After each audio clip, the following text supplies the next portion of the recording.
This video is brought to you by Hosa. Hello one and all, my name is Ryan Bruce. My friends call me Fluff, and today on Riffs, Beards, and Gear, we're going to talk about my favorite guitar gear from the 70s.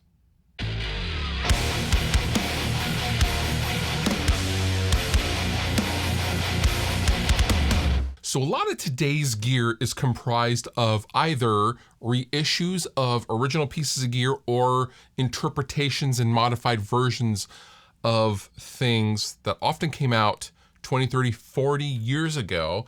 And I thought it would be fun to do a series of videos for each decade detailing my favorite gear that came out in that decade.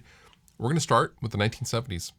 So number one, I'm going to say my favorite piece of gear is the Mutron Phaser 2 phaser pedal. Now, Mutron made some pretty wild pedals, most notably the biphase, which was a dual staged, you could just train wreck two phasers into each other, and Smashing Pumpkins used that effect a lot on the Siamese Dream record. However, the Phaser 2 for me is my favorite phaser from the 70s.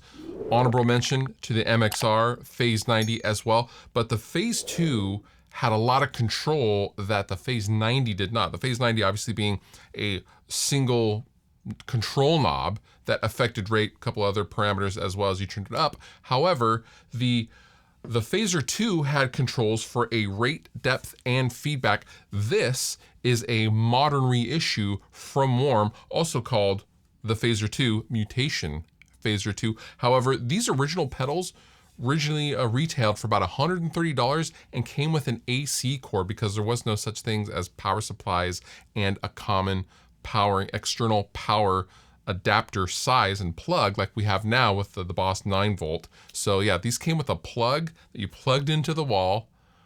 They sounded great.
If you're looking at me right now thinking, wow, Fluff is at the pinnacle of the latest fashion trends, you would be correct.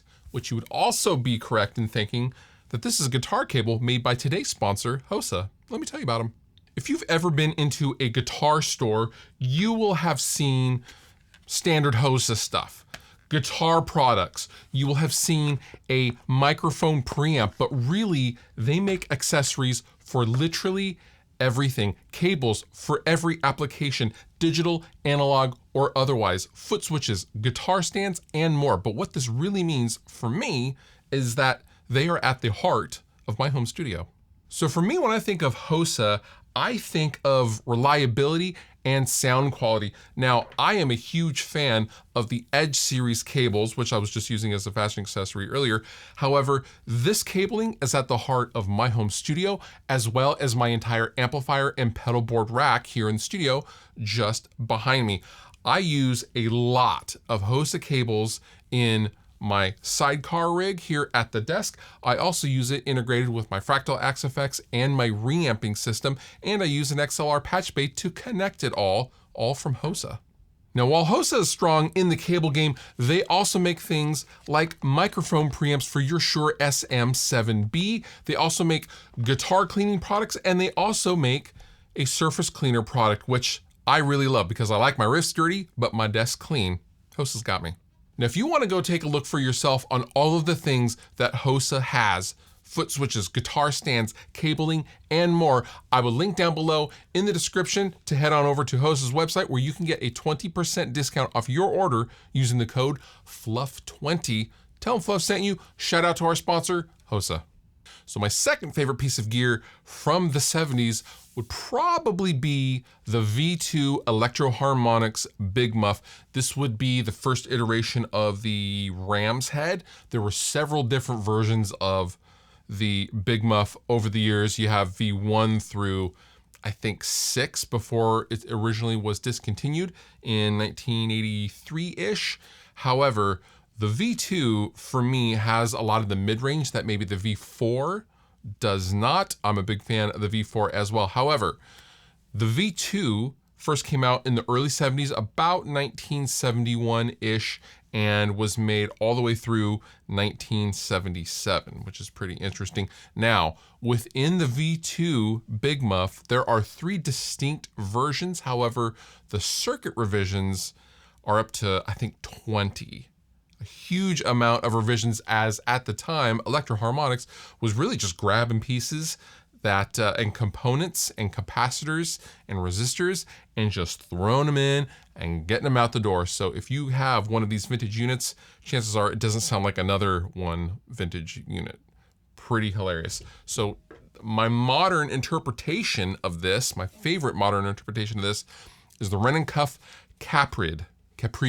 I don't know how to pronounce that. However, this is the best cherry-picked flavors of the V2 Ram's Head. Ren & Cuff is my favorite muff pedals. This thing sounds unbelievable.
So number 3 for my favorite pieces of gear from the 70s would have to be the Gibson RD. Now this is a 1977 RD Artist. I also have an RD Standard. These were made from 1977 to about 1980, 81, depending on who you ask and what you're talking about.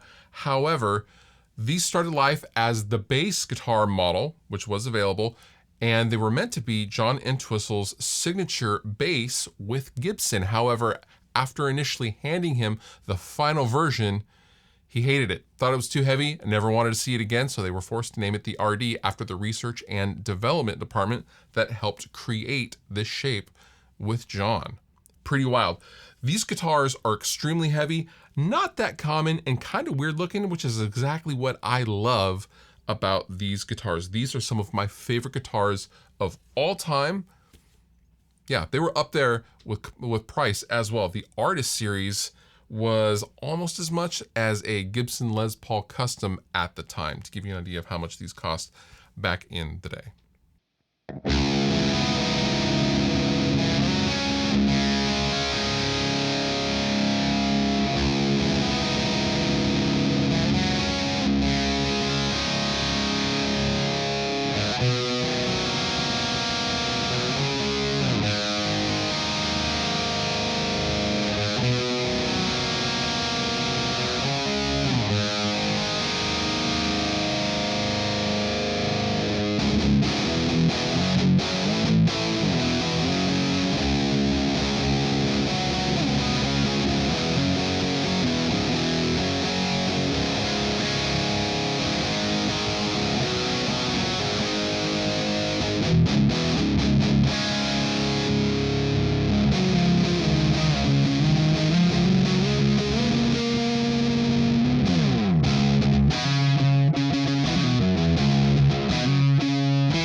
Number 4 for my favorite pieces of gear from the 1970s would have to be the Electro Harmonix small clone pedal. This is a modern reissue. However, these were originally around in the late 70s, 77, 78-ish, and I would say most notably used by Kurt Cobain of Nirvana for all of his watery guitar tones heard on all of the Nirvana albums, and especially in the live. He used all sorts of settings for this pedal.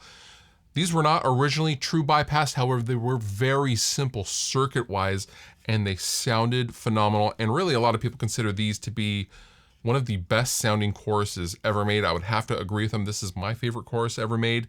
There is a little bit of a volume drop. You can do a mod with those. However, these are incredibly simple, and you can pick these up for less than $100 even today.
And finally, my 5th favorite piece of gear from the 1970s would have to be the Ibanez TS-808 Tube Screamer overdrive pedal, released in 1979.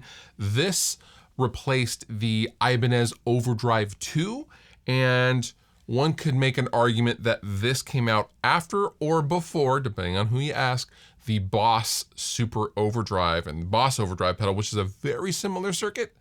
There are differences, I'm not gonna get into that here. However, the TS-808 really started an actual revolution as far as overdrive pedals and how they were used. The TS-808 has been literally used by everybody, and it also had its own resurgence in the early 2000s metalcore scene with the Maxon OD-808, who originally made the pedals for Ibanez in the late 70s and 80s. This is an absolute classic. If you don't have one of these, you should check one out.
And those are my favorite pieces of gear from the 1970s. Do you have a favorite piece of gear from the 1970s? Guitar, amp, pedal, or otherwise? Leave me a comment down below, and I'm gonna get started on the 80s version of this video. Bluff out.